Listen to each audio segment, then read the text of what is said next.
What's up, everybody, and welcome back to Joystick Ayrton. Today we're talking about what could be the best handheld of 2025.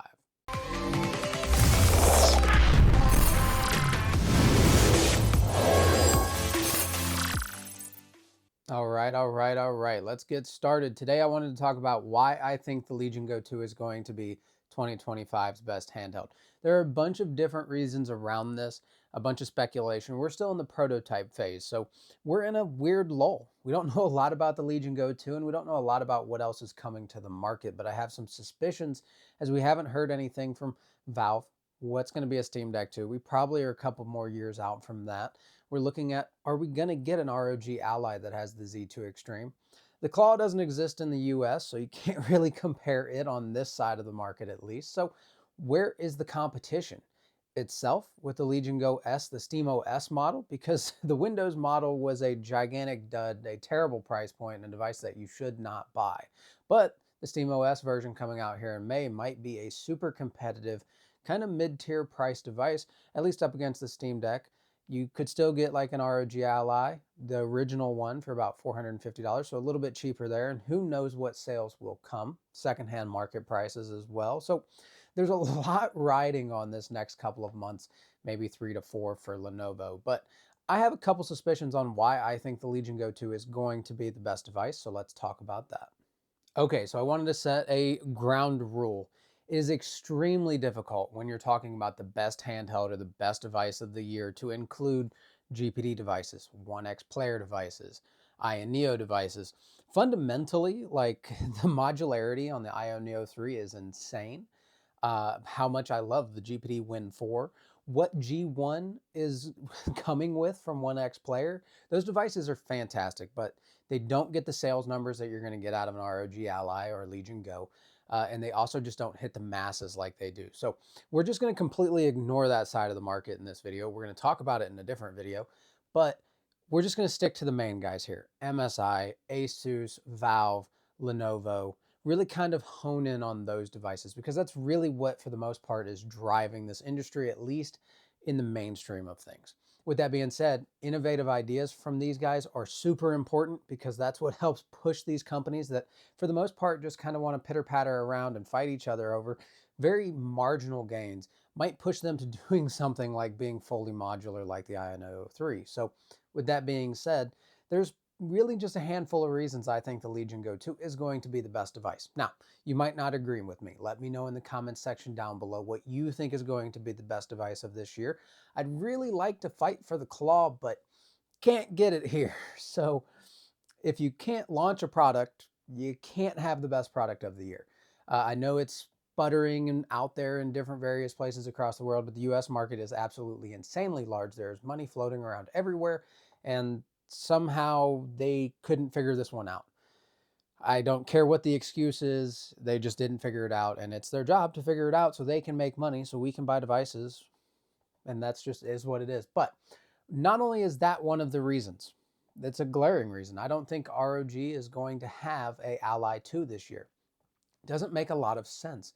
There's not a big enough gain from 24 to 32 gigs of VRAM to make a really big tussle for them to make another device. From Z1 Extreme to Z2 Extreme, we're talking what, 10 to 15% at best most of the time, a little bit more efficient, but with that 80 watt hour battery, that device is awesome. It's standing in a place of its own right now in the market for these mainstream devices. So, and really the Claw was supposed to be the one to fight it. That $100 difference being that 8-inch screen, 8 extra gigs of VRAM. That's a big deal, and it's just not here. So I think the Legion is pretty much going to be fighting for the top spot by itself. I don't expect to see anything coming from Asus this year. The Claw, yeah, it's going to be an awesome device. I think it's got a couple shortcomings to what Lenovo is going to be able to put out, but it already feels like it's overstayed its welcome. It's all that goodwill that we had for it is pretty much out the window. So that falls aside, and I don't expect Valve to launch a Steam Deck 2 this year either. So Lenovo's own competition is themselves and the previous devices. That's where things are going to get tough. Okay, so a lack of competition in 2025 could be a de facto reason why the Legion Go 2 is the best device from this year.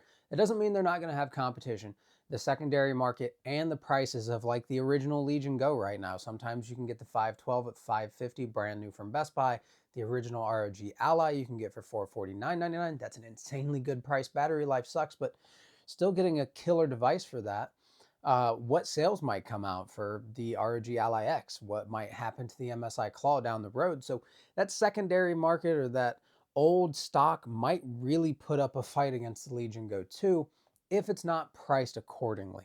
If this thing is up over $1,000, it's a real hard way to convince anybody to buy a device double the price. If you can get a Legion Go for $550, $500, or you can get the second one for $1,000, it's like, ugh. That's asking a lot. Now you are getting some great things. So let's talk about those things that you're going to get. Hopefully not yet confirmed, but we're still in that prototype, the 890M GPU driver from AMD. That needs to be the staple for this thing to be at the top. On top of that, you're getting the Z2 Extreme. 32 gigs of RAM is what we're expecting. A absolutely stellar 8.8-inch landscape 120 hertz VRR OLED display. That is the entire device right there. That is the selling point to convince anybody who has an original Legion or an Ally or is looking for another device. This is why you get it. They went to work with ergonomics on the controllers. That was a giant selling point. So there's a lot going for it. Not that much competition. Stellar screen. The best hardware you can put inside of a handheld right now. And there's nothing else beating on the door. This should be a de facto win for Lenovo, but now we're going to talk about the things that might give it a run for its money. Okay, so there are only a couple of things that could spell trouble for the Legion Go 2. That is a bad price point. Running like the 880M instead of the 890M graphics, that not a gigantic difference there, but still it's like if I'm paying $1,000, give me the best. You have the best on a bunch of these devices from GPD, from INEO. I want that if that's what I'm paying for. You're also looking at the prices of these extra devices. The ROG Ally at $449.99, the Legion Go at $550 at Best Buy. You can slap on the new controllers from the Legion Go 2 to the Legion Go 1. It's a lot cheaper to buy some controllers than buying an entire device. And you're not looking at a giant uptick there. So how are they going to market this? Are they going to be able to overcome what they did with the Legion Go S Windows model with the SteamOS model? I'm not quite sure that's going to work out super well, but barring anything crazy, like Asus announcing an ROG Ally 2 that I don't think is going to come this year, the Steam Deck 2, which I don't think is going to come this year, and if they price this thing right, with the right hardware in it, it is definitely by far going to be the best handheld of 2025. OLED screen, best CPU and GPU combo you can have, a 73 to 80 watt hour battery.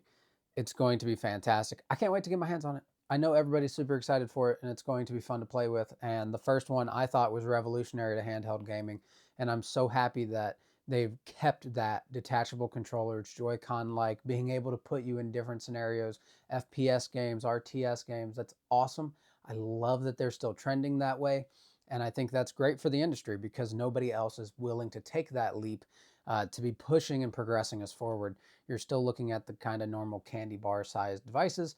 I think the biggest competition to them outside of like an Ally 2 is that Claw. And by the time the Legion Go 2 gets here, I think you could get one. But if you can't get one, let's say you could get a Claw on sale for $799 or the Legion 2 at $1,000, that could be a thorn in its side. So with that being said, I want to know your opinions in the comment section down below. Let me know what you think about this video, the Legion 2, the Claw, and anything you got going on. And we will see you in the next one. Thanks for watching.